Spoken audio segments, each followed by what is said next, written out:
오늘 밤도 여러분과 만나서 반갑습니다.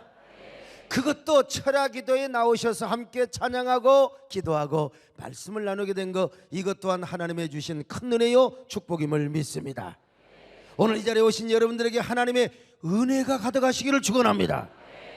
사방이 만개한 개나리와 벚꽃처럼 오늘 우리 안에도 영원히 꽃이 피게 하여 주시옵소서. 감사의 꽃이 피게 하여 주옵소서. 오늘 여러분의 마음이 주님의 동산이 되시기를 바랍니다. 은혜가 흘러넘치는 물된 동산이 되시기를 바랍니다. 동남풍이 불어오고 서북풍이 불어오며 그리고 언제나 꽃향기가 진동하는 아름다운 주님의 꽃동산이 되시기를 바랍니다. 오늘 이 자리에 오신 여러분들뿐만 아니라 우리 지성전과 기도원 그리고 방송과 인터넷을 통해서 함께 은혜 받는 여러분들에게도 동일한 은혜와 축복이 있기를 바랍니다. 오늘 주님께서 우리의 동산이 되십니다. 아멘. 인생 사는 것을 보면은요, 자기가 공부하고 배우고 경험한 것만 가지고 살아가는 사람은 그 테두리 안에서만 살아가요.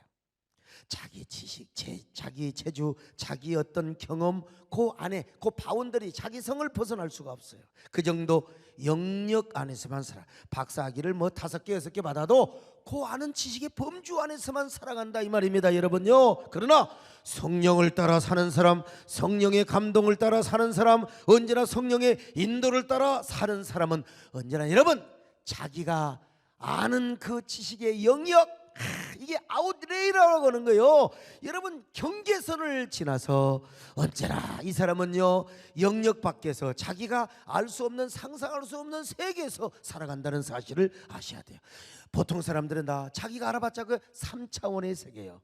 그런데 여러분들은 3차원 그 이상 성령의 감동을 따라서 언제나 4차원 그 이상의 세계에서 사시기를 주의 이름으로 축원합니다. 그러니까 이런 사람은 언제나 신비적이고 기적적이고 언제나 신나는 삶을 살 수밖에 없는 것입니다. 요셉이를 봐요. 자기가 언제 무슨 주역 공부를 했어? 무슨 역술 공부를 했어요? 하루아침에 여러분 바로왕의 꿈을 해석하여 여러분 종리 대신이 된 것 아닙니까? 다니엘을 보세요. 얼마나 성령의 감동으로 바벨론의 모든 박수와 지혜자들을 물리치고 느부갓네살 왕의 꿈을 해몽하여 하루아침에 지방을 다스리는요 위대한 대신이 되지 않습니까? 여러분 우리의 삶도 그렇습니다. 여러분의 삶도 그렇습니다. 목회는 더더욱 그렇습니다. 성령의 영감을 따라 살고 목회하고 성령님을 앞세우며 성령님을 의지하는 목회를 하게 되면은요 사람의 지혜와 지식을 넘어서 언제나 신나는 목회, 능력이 넘치는 목회, 창의적인 목회를 할 수밖에 없어요. 왜냐? 그 목회, 그 교회를 누가 이끌어가요? 성령이 이끌어가십니다. 성령의 핸들링하여 주십니다. 그래서 신비적인 목회를 하게 되는 거예요. 제가 지난번에 백석신대원 그리고 총신신대원에 가서 했던 이야기요, 개강집회에 가서 했던 얘기요, 나는 목회를 하니까 하나님께서 환자도 낫을 사람만 보내주시더라. 사업도 들 사람을 하나님이 보내주시더라. 수험생도 합격할 학생들 보내주시고 하다못해 공무원 시험도 합격할 사람들, 합격할 때가 되는 사람을 보내주시더라 이 말이요. 누가 그렇게 하느냐? 성령님이 하시더라 이 말이요. 할렐루야. 성령님께서 하시더라. 그러므로 성령 목회, 성령이 핸들링하는 목회를 제가 경험한다고 고백했습니다. 여러분 그러니 제가 얼마나 행복하고 신나게 살아가겠습니까? 물론 때때로 골치 아픈 일이 왜 없겠습니까? 속 썩이는 사람이 왜 없겠습니까? 때로는 상식 이하의 일들이 생겨나기도 합니다. 그러나 여러분 분명한 것은 모든 거냐? 모든 것이 합력하여 선을 이루게 하신다는 겁니다. 모든 것이 여러분 부족한 종과 교회에 유익이 되도록 성령께서 역사하시더라 이 말입니다, 여러분. 그러니까 목회가 신날 수밖에 없어요. 저뿐만 아니라 여러분들 성령의 인도를 따라 사시기를 축원합니다. 성령의 핸들링을 받아 사시기를 축원합니다. 성령님의 핸들링하는 삶을 살고 아주 행복하고 신나는 삶을 사시기를 오늘 주의 이름으로 축원합니다. 나는 내 지혜로 복음을 전하지 않는다는 것입니다. 자신은 전도를 하거나 목회를 할 때 성령님이 주시는 능력과 성령의 나타남에 의지하여 목회를 한다는 겁니다. 자신의 지혜와 자신의 지식으로만 목회를 하는 것이 아니라는 거요. 전도를 하더라도 여러분요, 나는 내 지식과 경험을 가지고 오지 않는다. 성령의 인도를 따라 한다 이겁니다. 그리고 그래서 우리에게 육에 속한 사람이 되지 말고 성령에 속한 사람이 되어서 하나님을 섬기며 하나님의 사역을 하라고 권면하고 있습니다. 그러므로 우리는요, 신앙생활 자체도요, 성령의 인도와 감동을 따라 해야 될 줄로 믿습니다. 여러분, 우리 모두가 성령의 핸들링을 따라서 신앙생활해야 될 줄로 믿습니다. 육신의 사람이 되지 말고 영의 사람이 되어야 합니다. 종교적인 열심을 내지 말고 인간적인 열심을 내지 말고 여러분, 은혜 받은 열심을 내시기를 바랍니다. 복음적인 열심을 내시기를 바랍니다. 오늘 본문을 한번 볼까요? 고린도전서 2장 13절로 15절 같이 봅니다. 시작. 우리가 이것을 말하거니와 사람의 지혜가 가르친 말로 아니하고 오직 성령께서 가르치신 것으로 하니 영적인 일은 영적인 것으로 분별하느니라. 육에 속한 사람은 하나님의 성령의 일들을 받지 아니하나니 이는 그것들이 그에게는 어리석게 보이며 또 그는 그것들을 알 수도 없나니 그러한 일은 영적으로 분별되기 때문이라. 신령한 자는 모든 것을 판단하나 자기는 아무에게도 판단을 받지 아니하느니라. 여러분 보세요. 성령의 인도를 따라 사는 사람은 어떻게 살아간다고 그래서요? 영적인 사람으로 살아간다는 것입니다. 이 사람들은 모든 사건 모든 일을요, 뭘로 분별하느냐? 영적으로 분별합니다. 영적으로 분별해요. 그러니까 항상 기도하며 매일매일 십자가에 죽는 삶을 살아가는 거요. 그리고 매일매일 뭘 선택하느냐? 어떤 사건마다 생명나무를 선택하는 겁니다, 여러분요. 생명나무. 여러분, 똑같은 사건도 내가 볼 때는 생명나무를 선택하면 괜찮아요. 그런데 이게 내 선악, 내 율법, 내 도덕, 내 입장에서 보면은 여러분, 선악과를 선택하면 삐딱하게 시험 들게 되어 있는 것입니다. 그래서 여러분, 영적인 사람은 언제나 영의 것으로 봅니다. 할렐루야. 영의 마음으로 봅니다. 영의 생각으로 봅니다. 영의 눈으로 봅니다. 생명나무로 보는 거예요. 그러나 육적인 사람은 그런 것이 유치하고 어리석어. 꼭 바보 같아. 세상에 내 눈에는 뻔히 보이는데 왜 너는 그게 안 보이냐 이거요. 그러니까 항상 육신적으로 판단하고 자기 선악으로 판단하며 살기 때문에 그렇습니다. 그러니까 끝에 가면 넘어져요. 이런 사람은 열심은 있어요. 근데 인간적이고 그리고 종교적인 열정이에요. 그러니까 이 종교적인 열정, 인간적인 열정을 부리다가 자기 혼자 넘어가는 거예요. 나는 항상 우리 서광수 장로님 볼 때마다 나 그게 지금도 꽂혀 있다니까요. 나 때문에 언제 시험을 당한 것 같아요. 보니까 저한테 와서 고백을 하는 거예요. 주의 종을 통해서도 하나님은 시험할 때가 있다고. 주의 종을 통해서도 시험할 때가 있다고. 자, 그런데 그걸 본인이 이겼다는 것입니다. 성자 같은 말이죠. 과거에는 여러분요, 손발 경제였습니다. 그래서 열심히 손으로 꽃을 만들고 재봉 들지를 하고 발로 열심히 해서 우리나라 경제 70년대 80년대 다 했잖아요. 그런데 이제는 어떤 시대가 되었느냐? 두뇌 경제가 돼서 머리 좋아야 돼. 아주 그냥 아이디어 반짝반짝 해야 되고 또 그 다음에 또 정보가 있어야 되고 머리를 잘 굴려가지고 전략을 잘 짜서, 그래서 우리나라 경제가 팍 그냥 IT 경제까지 올라왔잖아요. 그런데 요즘은 어떤 시대가 되었느냐? 마음의 경제 시대가 되었습니다. 여러분, 마음의 경제가 뭐냐? 이제는 아무리 기술 좋아도요, 사람하고 관계가 안 되면 안 되는 거예요. 사람의 마음을 감동시킬 수 있어야 됩니다. 사업을 할 때 중국에 가셔서 우리 손정환 장로님 대만에 사람의 마음을 감동해야 돼. 오늘 여러분 전도하시는 분들, 우리 사역하시는 분들, 모든 우리 중직자들이요, 사람의 마음을 감동시키시기를 축원합니다. 마음이요, 마음이 삐딱하면 안 되는 거예요. 그래서 우리가 어떻게 해야 되느냐? 생명나무를 선택해야 됩니다. 우리 마음이 건강해야 됩니다. 영혼이 건강해야 됩니다. 영적인 사람이 돼야 됩니다. 하물며 여러분, 목회는 더 안 그러겠습니까? 목회야말로 성령이 주시는 지혜와 영감과 감동으로 해야 됩니다. 한동안 그 어떤 일부의 극소수의 사람들이 저를 굉장히 오해하고 못마땅하게 안티 역할을 했다고 합니다. 왜냐하면 제가 좀 이렇게 좀 매끄러우게 생기면 얼마나 좋아. 나도 그렇게 생기고 싶죠. 거기다가 막 너무 당당하는 거야. 근데 주석기 보면은 뭐 학교도 변변찮고 스펙도 별로잖아요. 근데 뭐가 막 이렇게 하고 말이야. 몰라서 그러죠.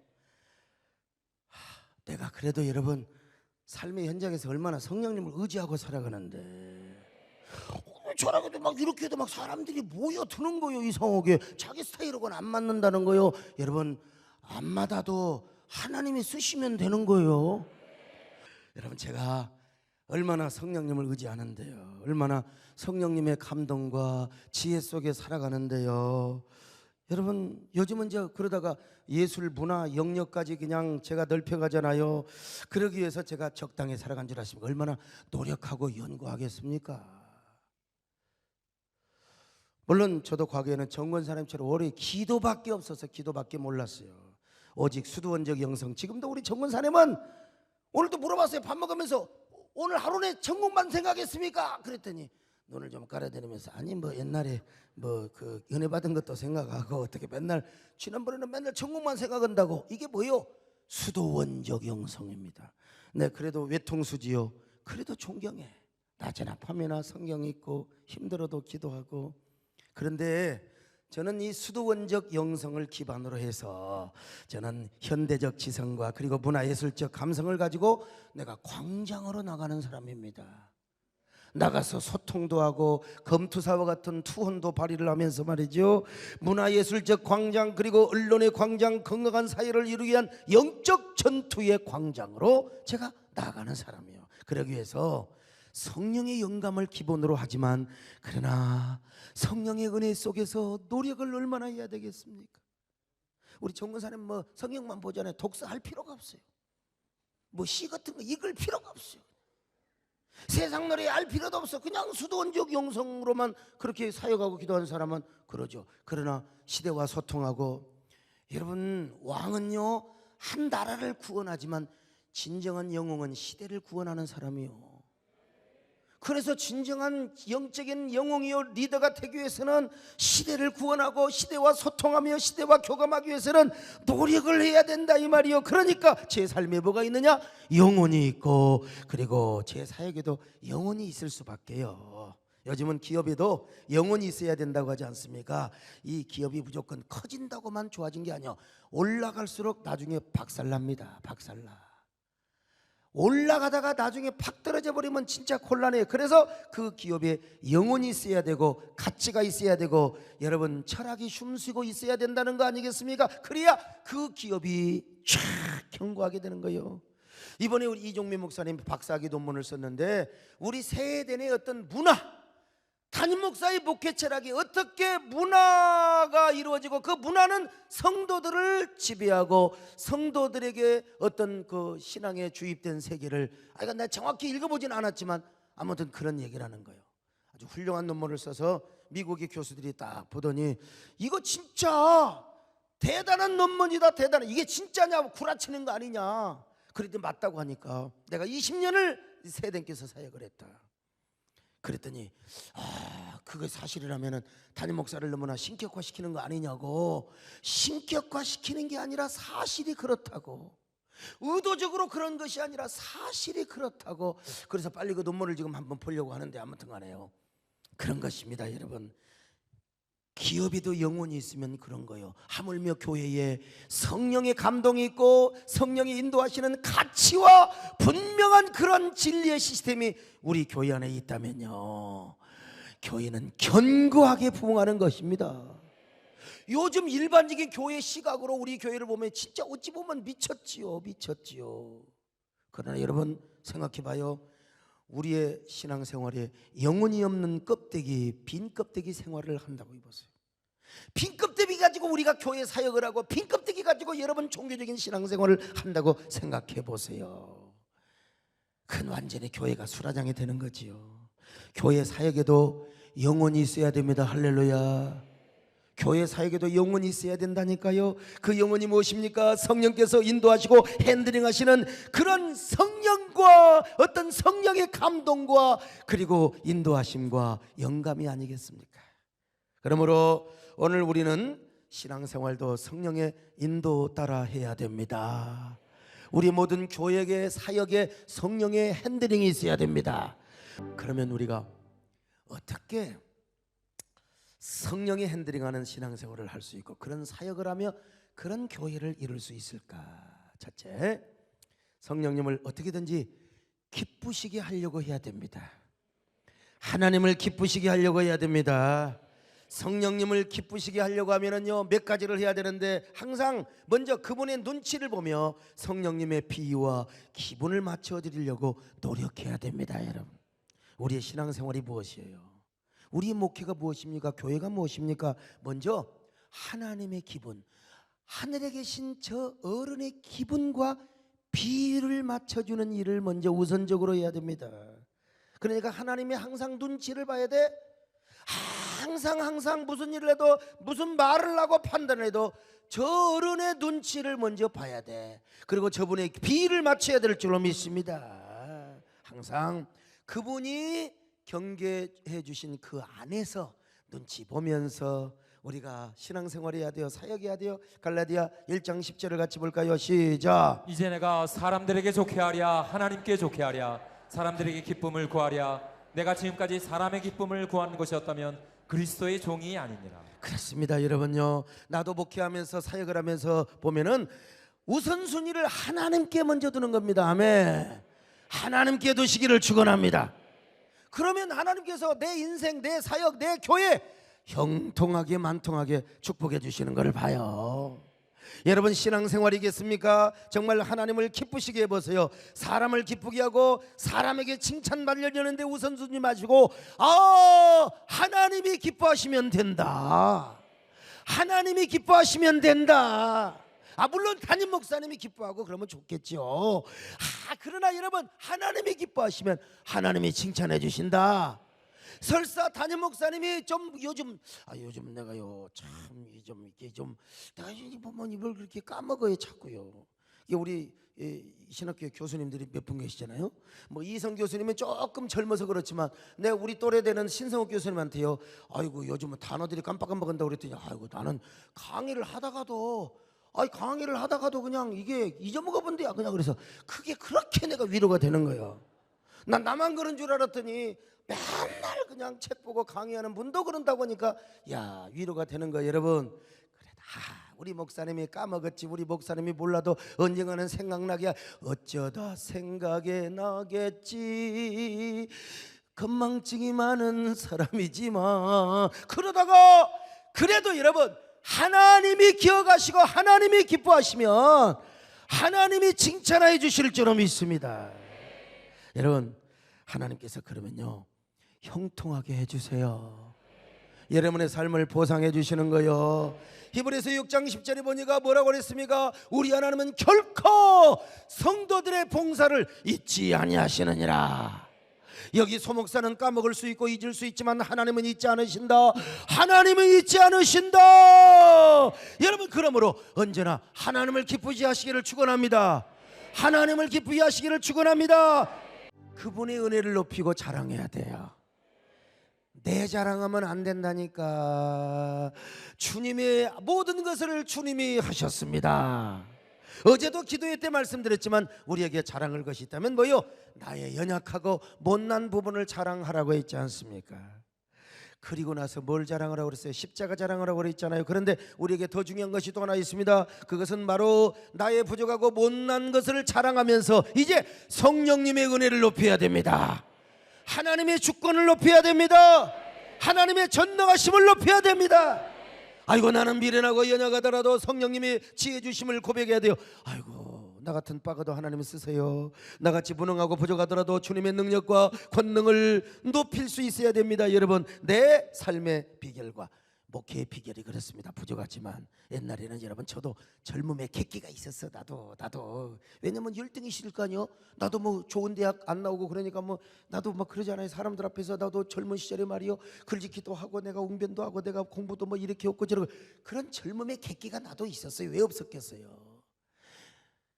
근데 요즘은요, 그런 거 다 소용없을 뿐만 아니라 요즘은 그런 거 자랑하지 않습니다. 이제 저의 못난 걸 자랑합니다. 나는 무인가 신학을 나왔고 스펙도 부족해요. 잘난 것 하나도 없는데 하나님께서 저에게 지혜를 주십니다. 하나님이 나에게 능력을 주십니다. 하나님이 나에게 영감을 주십니다. 이렇게 고백을 하니까 얼마나 행복한지 몰라요. 나는 이렇게 은혜로 목회한다. 이렇게 은혜로 목회한다. 그러더니 그렇게 좋을 수가 없어요. 나는 머리도 아둔하고 모든 면에서 연약하지만 하나님께서 지혜를 주셔서 나는 이렇게 목회하고 있습니다. 그러면 진짜 내가 너무 기분이 좋고 내가 진짜 야, 너 진짜 대단하다. 모든 영광 하나님께 돌립니다.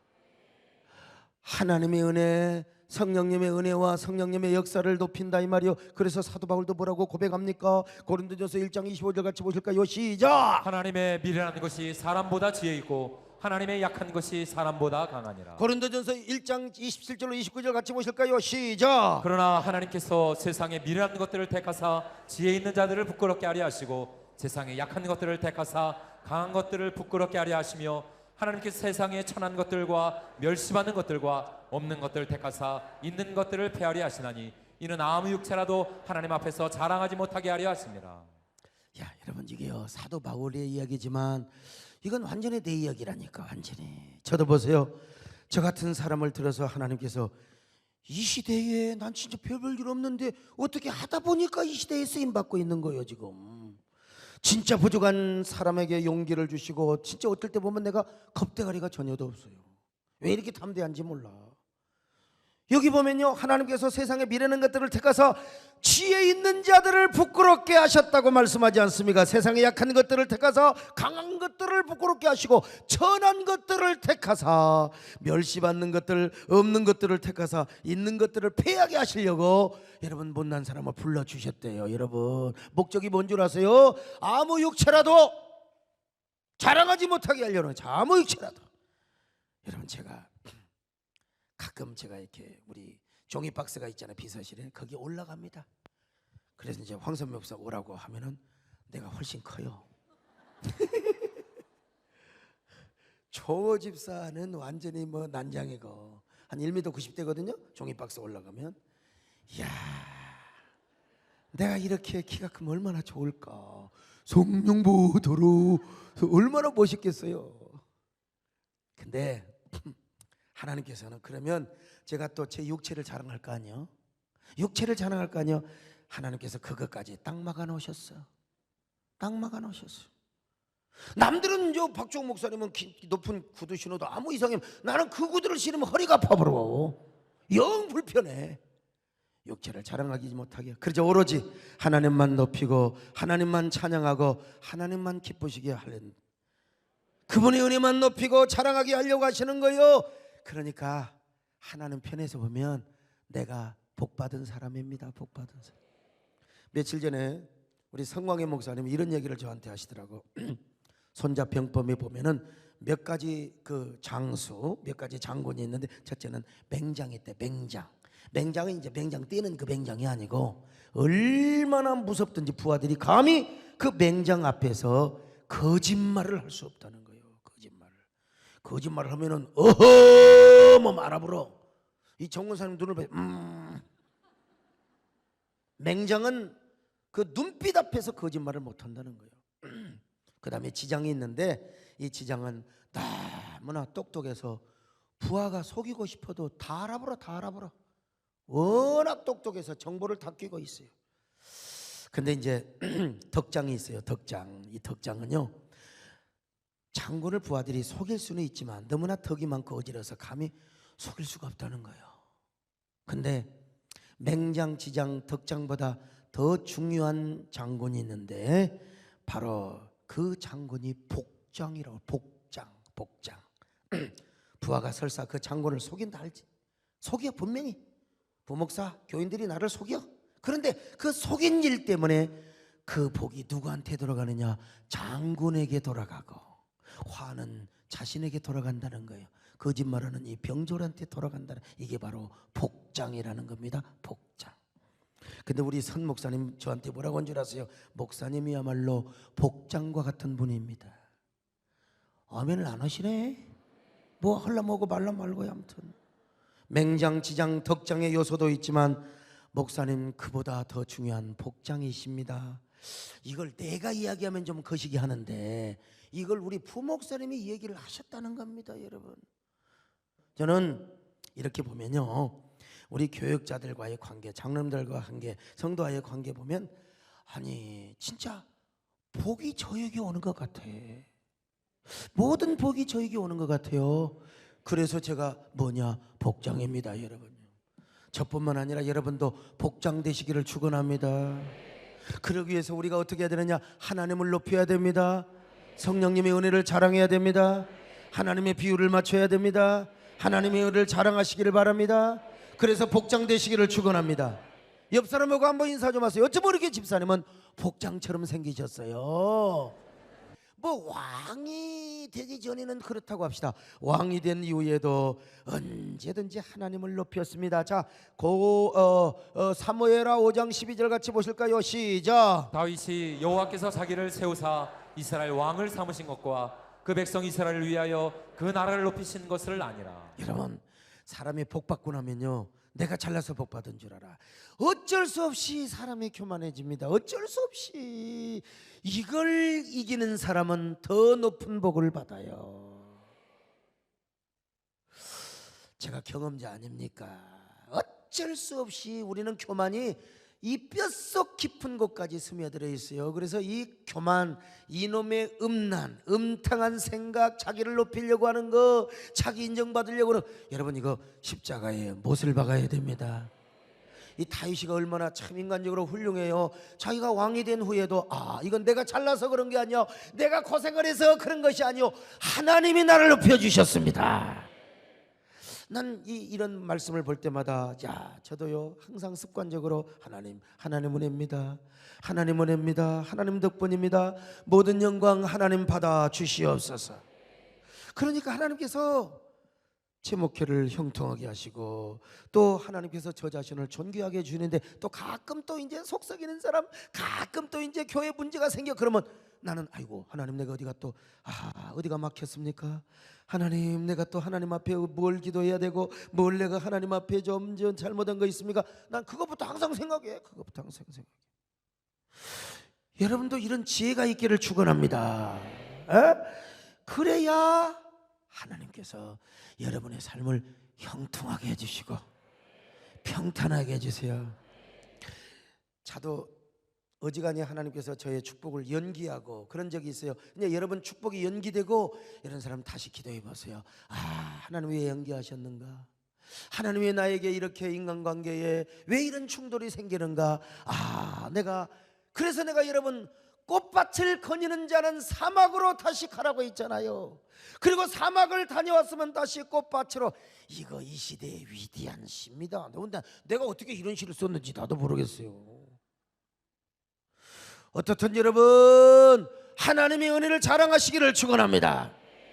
그게 두 번째로, 언제나 성령님과 의논하며 상의하는 삶을 살고 그런 사역을 해야 됩니다. 성령님과 의논하고 상의하세요. 의논하고 상의하세요. 하나님보다 앞서지 마세요. 이건 내가 깨달은 진리입니다. 오버하지 마시고요, 열심히 내도 하나님보다 열심히 내지 마시고 하나님을 모시고 가시기를 축원합니다. 하나님을 앞장 세우시기를 바랍니다. 그래서 이스라엘 백성들 항상 광야에서 지가 먼저 안 가요. 하나님의 언약궤를 먼저 모시고 갔어. 언약궤를 모시고 간다니까. 언약궤. 여러분도 항상 말씀을 앞세우시기를 축원합니다. 성령님의 인도를 앞세우시기를 바랍니다.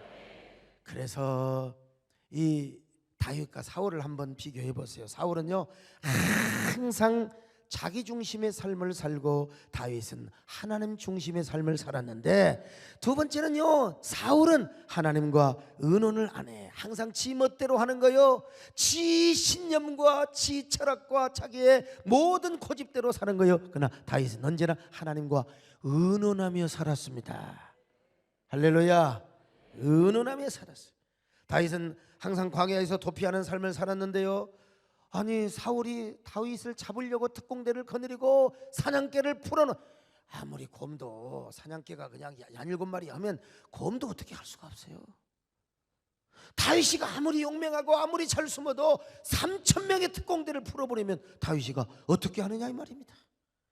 그래서 참 성경에 보면 다윗이 그렇게 쫓기는 중에 그일라 사람들을, 블레셋 사람들이 이제 치러 온 겁니다. 다윗은 그냥 지나갈 수가 없어요.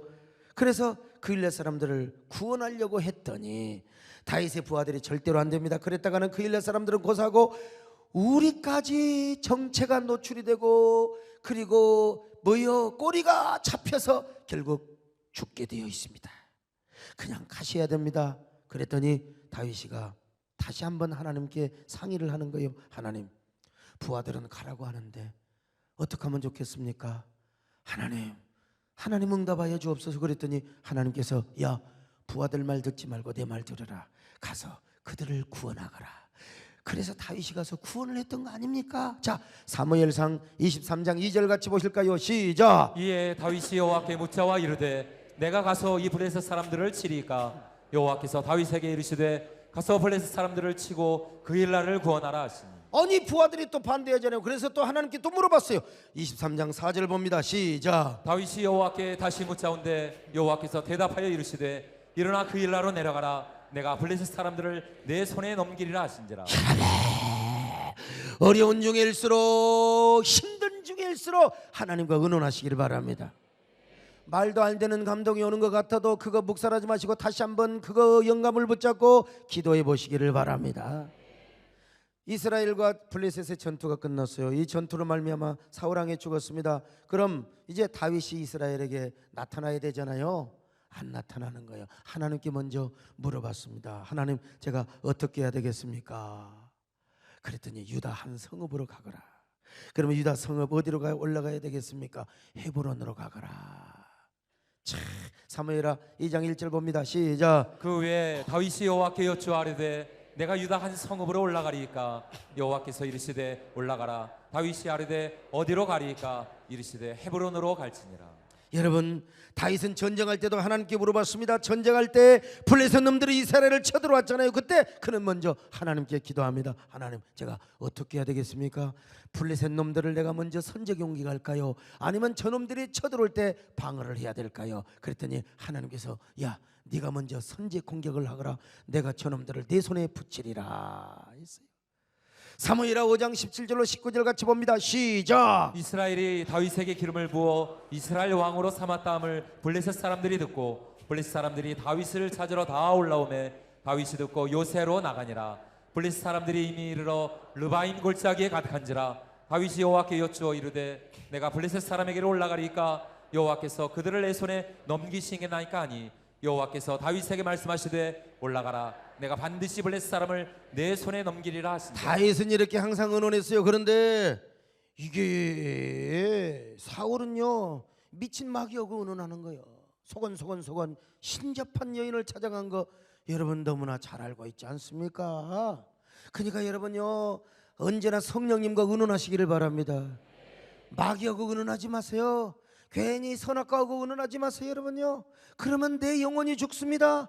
내가 망하게 되어 있는 것입니다. 여러분, 저는 우리 새해등길을 개척할 때도 진짜 제가 하나님과 의논하였다는 사실을 아셔야 됩니다. 가락동 개척 준비 시절 하나님과 얼마나 의논을 한 줄 아세요?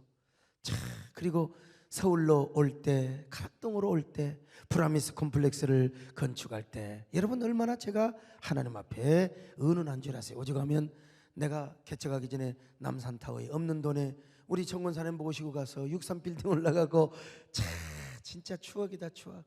남산타워 올라가서 그걸로 지난번에 이규선 목사님 오셔서 다 이렇게 그분이 저 데리고 다니셨으니까 참. 가락동에서 분당으로 갈 때도 마찬가지고 프라미스 콤플렉스를 건축할 때도 마찬가지고 하나님과 의논을 했더니 하나님이 지혜를 주시는 거예요. 더 큰 예배당을 짓고 더 큰 성전을 지을 수도 있지만 하나님은 저에게 여러분 한 나라 한 교회를 목회하는 것도 중요하지만 한 시대를 이끌어가고 한 시대를 섬기는 것도 얼마나 중요한 겁니까? 하나님이 저에게 첫 열매로 주신 축복인 줄로 믿습니다. 여러분, 제가 이렇게 한다면 여러분도 하나님과 의논하며 살아가시기를 바랍니다. 아무것도 아닌 일도 하나님과 의논을 해보세요. 하나님 기뻐하실 겁니다. 하물며 큰 일을 앞에 두고 하나님과 의논하면서 결단을 해보세요. 내게 화가 막 치밀어 오를 때요, 그럴 때도 하나님과 의논을 한번 해보세요. 내가 어떤 일로 인하여 엄청나고 속상하고 섭섭할 때도 하나님과 의논을 해보세요. 하나님께서 이런 감동을 줄 거예요. 사랑하는 딸아, 사랑하는 아들아, 너에게 섭섭마귀가 가까이 있느니라. 미스터 섭섭씨가 지금 네 속에서 너를 삐지게 하고 있느니라. 다 여러분 지금 웃는 것 같지만, 크게 다 그런 것 같지만, 여러분이 그런 일 닥치면 다 미스터 섭섭마귀가 여러분의 가슴을 서건서건 귀 좀 빌려줘, 서건서건. 여러분 언제나 하나님과 의논하시기를 축원합니다.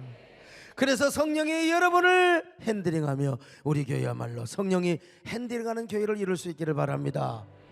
여러분이 성령의 핸들링을 받아야, 그래야 이런 아름다운 영혼들이 우리 세된 교회를 성령이 핸들링하는 교회로 만들 수가 있습니다. 주여 성령이여 감동하게 하여 주옵소서. 어떻게 하든지 성령님을 기쁘시게 하시기를 바랍니다. 그런가 하면 성령님과 의논하며 상의하시기를 바랍니다. 세 번째, 성령께서 우리의 삶을 핸들링하시고 우리 교회를 핸들링하기 위해서 어떻게 해야 되는가? 시간이 다 갔습니다. 축여주는 말씀 다음 시간을 기대하시기를 바랍니다. 다음에 이어서 하겠습니다. 아멘.